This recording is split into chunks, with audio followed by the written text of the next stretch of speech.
Sana tonga voaloha. Sana tonga voaloha tamin'ity a. Za maka voalohany an'ity. Za naka voalohany an'ity. Kawana vahiny nisina teo. Iza ilay mpivarotra? Nisina teo e. Ah?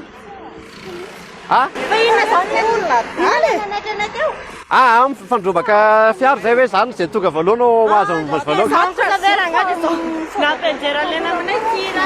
Ilay mivarotra ilay fiara fa ty alay zana tonga voaloha. Ty anaty.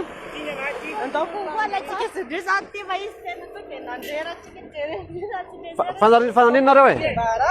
Ka netretiko hoe miara-manenjika aminay anenjika aretiko reto nareo hoe ah dia zay tonga voaloha dia zany ndray aty voaloha ka anatiko.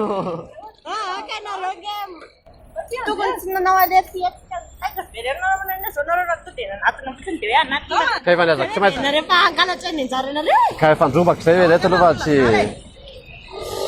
Manaraka izay ka da manao andretsy fa manjary. Telo anaty. Mandratra olana ianareo amin'ireny. Aloha efa nahazo any telo madama. Mesy.